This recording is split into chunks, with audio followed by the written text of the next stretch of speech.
Hey everybody, welcome back to the channel. My name is Chris, and here, as of today, we are doing food photography.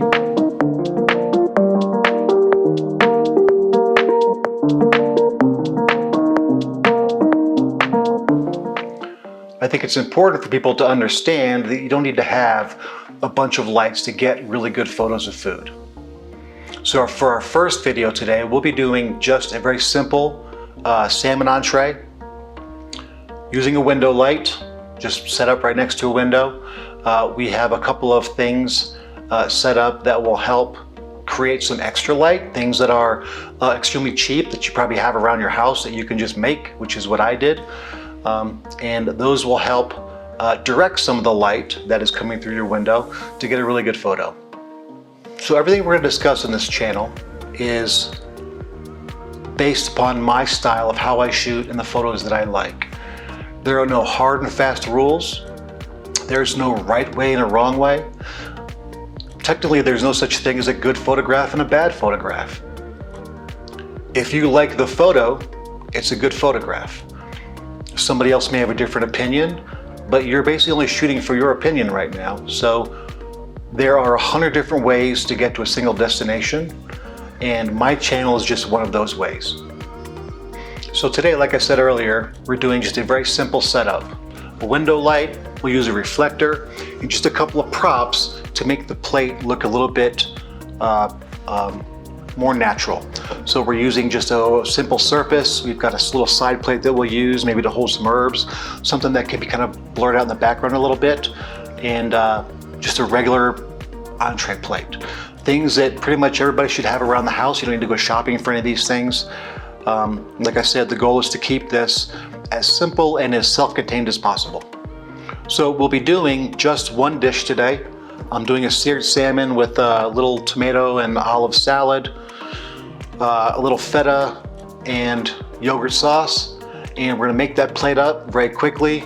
It's an easy dish to make. Put it down, shoot it, and go from there. All right, I've got all my ingredients laid out. I'm gonna get to cooking real quick, and then I will see you on the other side when I plate the dish and we start building out our setup.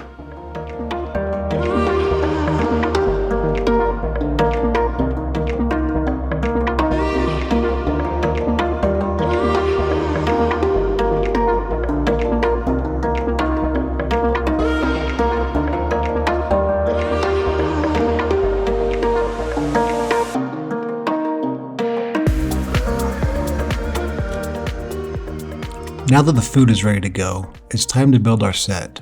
To start, I'm going to use a stone surface, mainly for the texture, but I also like the darker tones that will make our entree pop out of the image. This is a slate cheese board I picked up a couple years ago, but any darker surface will do.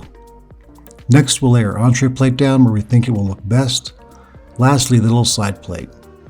We're adding the side plate for a couple of reasons. First, to give some balance to the image, and second, a repeating pattern for our main entree. Once I have those two items down, I'm going to begin to position my camera to get the direction of light that I want. I always, 100% of the time, use light from behind the plate. I never want any light source to hit the front of my food. The closest I will ever get is 90 degrees or direct side light. It's a little hard to see in this video, but I've set the light source, which is our window, at about 75 degrees to the plate. Just short of the 90 degrees that would be true side light. Because I've set the light in that direction, I've had to move the small plate to the opposite side of the frame, again, looking for balance in the image. While sizing up my composition so far, I'm noticing that the camera is picking up this area of my kitchen window that is really distracting, so I'm going to need to block that with something. Here I've used a dark surface to match the mood in the stone cheese board.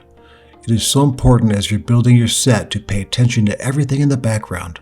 I can't tell you how many times I've come back from a shoot and noticed something odd or distracting just behind the dish or in the background. Lastly, I want to add a little softness to all the hard surfaces with the linen. There won't be much of it in the frame, but it is recognizable and introduces a softer texture. I'm starting to like the way this is coming together. Now for the fun, let's build our plate. First, I'm going to lay down the feta yogurt sauce. I'm going to intentionally keep this round, just off center, another repeating pattern with both the plates.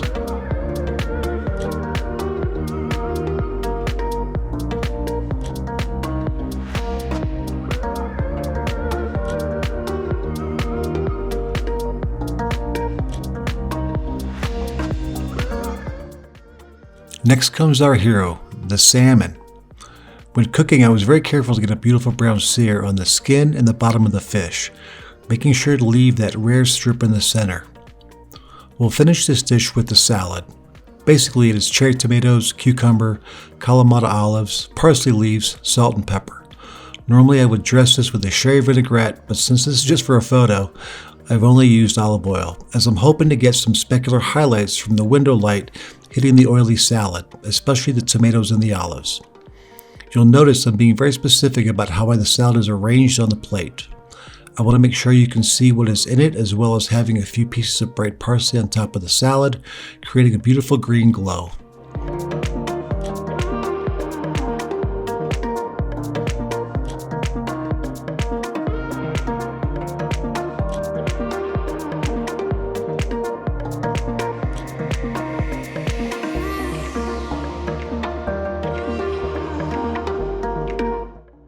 Just a quick tip, if you have chef tweezers, they work really well for placing delicate items on your photo, as they don't disrupt the rest of the dish.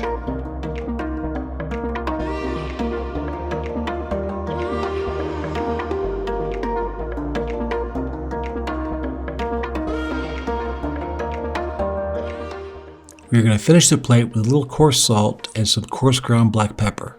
So much of food photography lies in the textures of the food.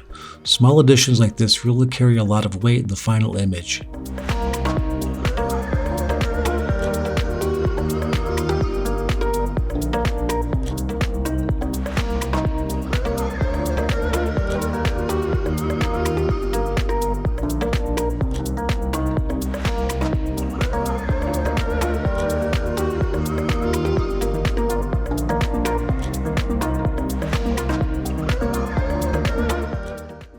Lastly, some green herb on the little plate in the background. Again, just to provide balance in the image and add another little pop of color.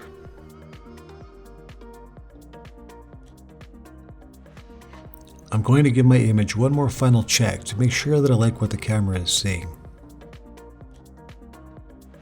Here I'm setting the camera to a 5-second shutter release timer to avoid any camera shake, since I'm shooting at 1/10 of a second, and taking a couple of test images to boot. After looking at the images, I'm thinking the dish is a little too dark for my liking on the opposite side of the window.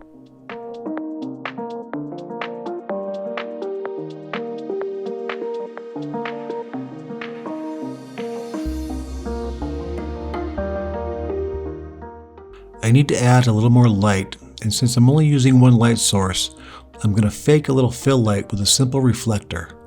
Earlier I said you don't want light shining on the front of your plate, and this is still true, but sometimes you'll need to lighten some shadows, and a reflector is an easy way to do that.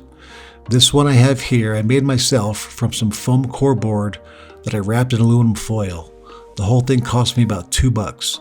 When I go to a restaurant, I always bring this with me. It's a great way to add additional light.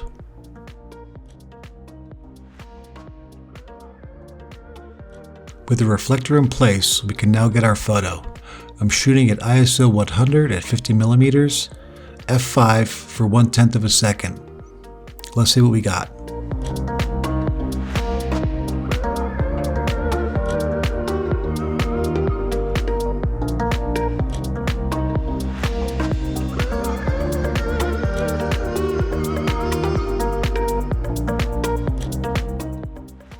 Once you have taken your shot from a locked-off tripod, I would recommend taking a few shots handheld. Make any adjustments to the camera to aid in handheld shooting. I had to up my ISO to 500 to get a shutter speed of 1/80th of a second, which should be plenty fast enough to get a sharp photo.